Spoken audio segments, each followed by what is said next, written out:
It is day 28 of the 30-day challenge of gurus and gratitude. Post something below that you're grateful for. And I'm going to do a gratitude share on money. Yes. Oh, taboo in the spiritual world to be grateful for money. Should not be grateful for money. I'm Cindy Tevens, the spiritual facilitator who keeps it real. And I love busting spiritual fantasies and stories that really don't do us any good. And this is one of them, that money is evil. Let's dive in. I am grateful today for money because, today I was able to go out and buy some food and get some water. And today I'll be paying some bills a little later on. Very, very grateful, particularly on a cold winter Canadian day, that I have warmth, a roof over my head, and food, and even some excess to help some others. Where does this idea come that money is evil? Actually, we've gotten that idea from almost all the religions, but it's been distorted and twisted. It's not really been understood correctly. I believe people think the Bible says that that money is the root of all evil, but I believe in fact it says the love of money is the root of all evil. Love meaning greed. Greed, whatever it is, for money or whatever, that is the root of evil. It is the reason we do things that we shouldn't do. And so greed is to be addressed. Money is to be addressed in a responsible way. The Buddha, who I spoke about yesterday, went the way of deprivation of the body in every way to an extreme. But he discovered that didn't get anywhere. See, realization or enlightenment doesn't have anything to do with the material world. And also the material world cannot impede what we call enlightenment or realization. Greed, love of, this is a mental position. And it is the mind that is in the way. It is the mind that is the veil. It is the movie in the mind in particular. And the mistaken case of identity we call ego that is the actual problem. And so if our attention is on the wrong things like it was for this prince before he became Buddha, it went nowhere. All it did was damage the body. He realized that, and his first teachings were to stop that these two extremes ought not be practiced. That was my day 27 share on health. And so the other thing about not having money is that the Buddha and these other spiritual teachers lived in a time when that's what spiritual people did and monks did. They went out on the streets and begged for their food. Well, money is food, food is money. No difference there. Nowadays, this is not what goes on. It is not respected to be a beggar on the streets. It really doesn't work. And the Buddha lived in a place that never had cold winters where you could die overnight. So in that time and place, that was the business of being a monk. You were in business, you had a job. It was going to beg for your food every day. Here, time, place is different. And the Buddha's teachings are very much about time and place.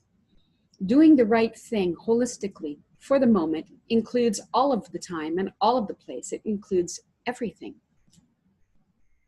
So, moderation is the key. And looking at what's going on in the mind, are we being greedy? Are we lusting after things of the world? Or are we free?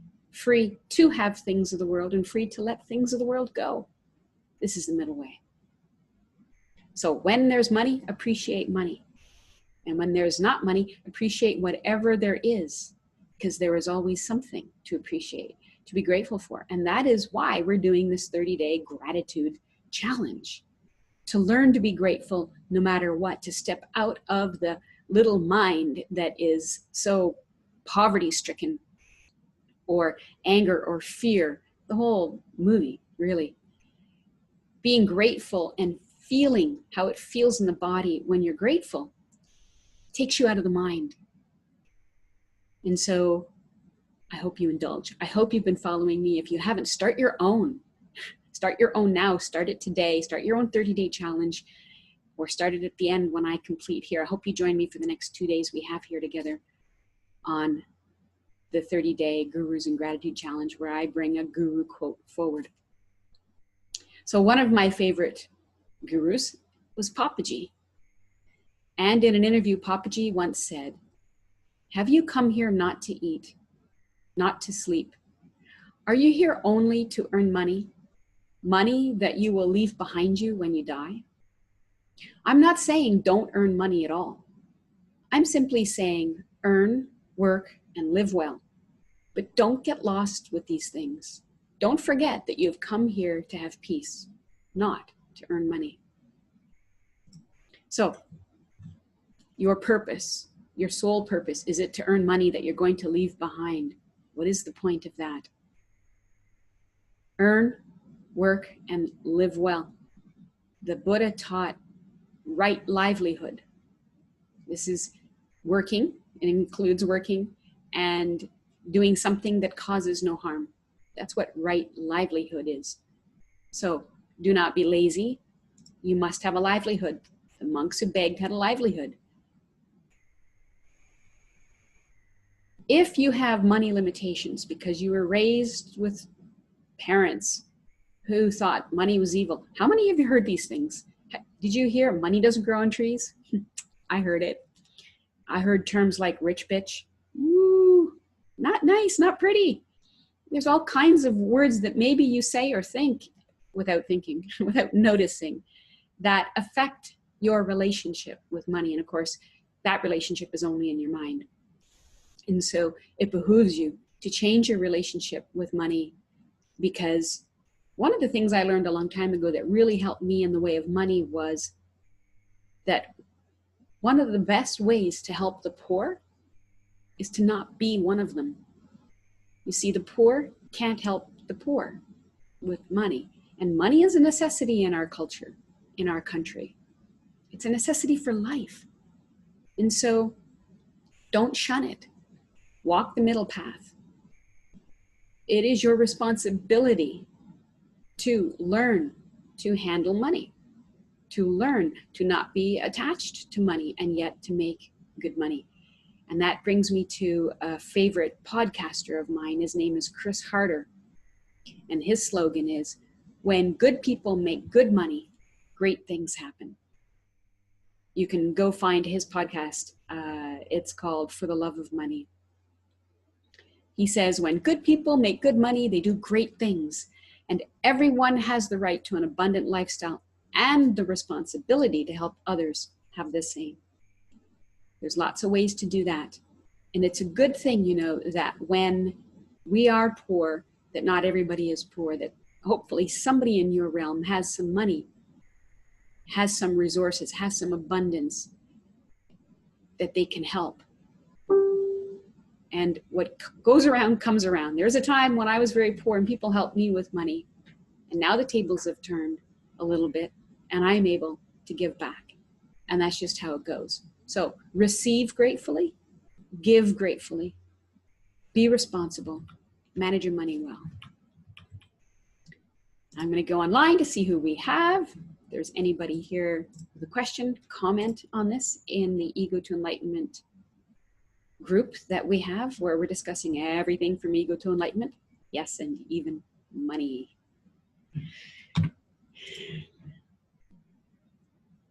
You can join us there by visiting egoworkshop.com. egoworkshop.com.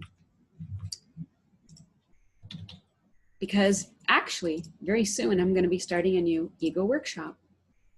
And I would love you to join us. We're going to be doing a lot of these lives where I share a lot and answer questions for people on everything from ego to enlightenment. So feel free to join us. I'll be posting when that's going to start. And I haven't found my live feed yet. I'm sure I'm live somewhere. If anybody is watching me live, please say hello, and then you can help me find me. Isn't that great?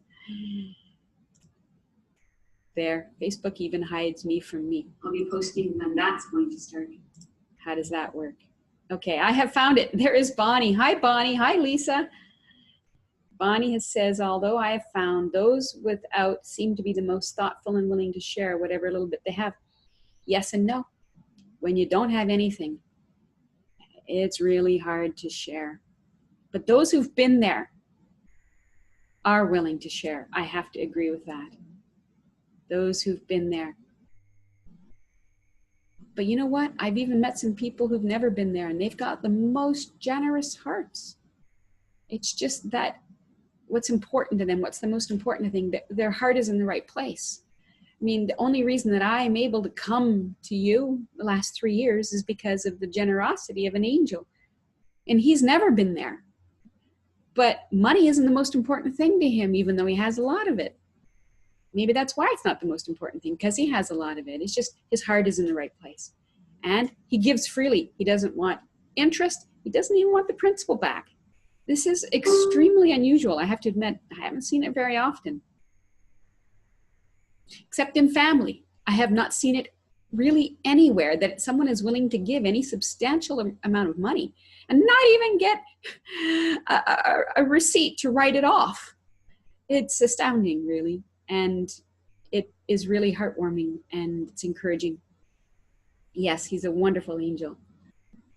And so they do exist, where money isn't the most important thing to them. And yet it's not ignored, it's not neglected. So you don't have to be extreme in either of these. Find the middle way of money. That's my encouragement. Okay, thanks for visiting in the comments. This is day 28. We have 2 more days left. Please post something below this video that you're grateful for. Join me on this challenge right to the end. We're not going to stop. I'm actually going an extra day because I missed a day. If you don't know that, then you missed some of my lives on this. And I'm going to go an extra day, and then we're going to start a new Ego to Enlightenment workshop, where I will dive into all your questions, anything from ego to enlightenment. All right, you know how it works. If you don't, you keep typing, I keep talking. If there's no more questions, we'll wrap this up. And I'll bid you adieu until tomorrow.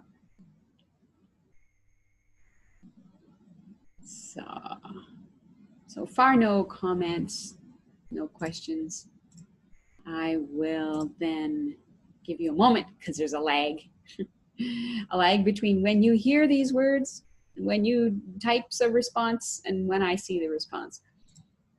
Little bit of time.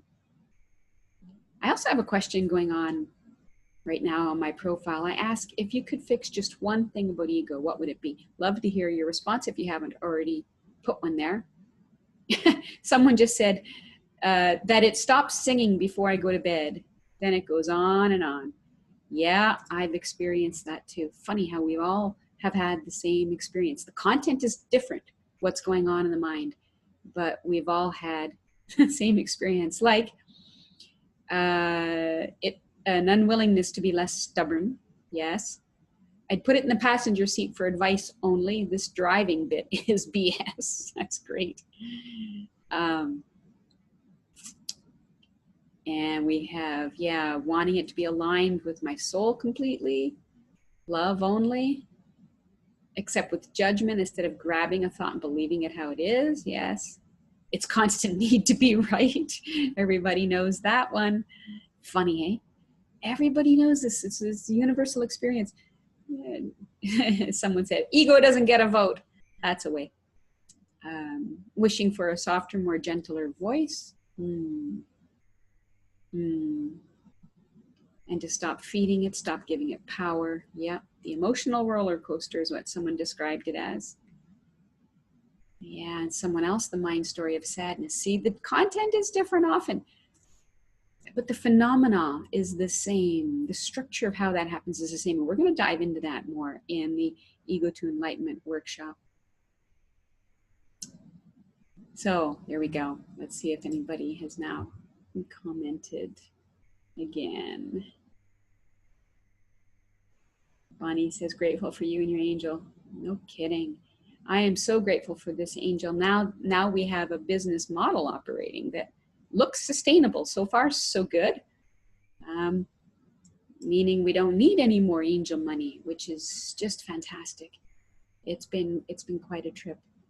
And now I hope we can push all the revenues back in to grow it, to reach more people, to be of more service. That is my objective. Lisa says, ego would like to stop the judgments or critical side of it. Yes. Yes, that is, it's a common idea. But here, you see, we need to talk, we're getting into it already, but why not? We need to talk about what is ego. That's a question that's coming up. I'm going to leave it be for now. It's going to be part of it. It's going to probably be the first question in the Ego to Enlightenment workshop. And I want people to really explore that, because if we don't know what it actually is, how can we do anything about it? There's a lot of things we want to do about it. We want to have a different experience. But if we don't know what it actually is, but it's all nonsense, isn't it? So that's coming up soon. Join the Ego Workshop at egoworkshop.com. Lisa says, thankful for regrouping time during the Christmas season. Yes. Yeah, regrouping, refreshing, cleansing the slate. Yeah, it's good. I've been feeling it too. All right, everybody. I'm going to let you go for now until tomorrow. You know what to do. Keep it real, because I'm the spiritual facilitator, keeps it real. And enjoy yourself. Just because you can. No other reason. Anytime, any place. Enjoy yourself. Just because you can. Find out that you can. And thanks for joining me today. Until tomorrow, day 29. I'll see you then.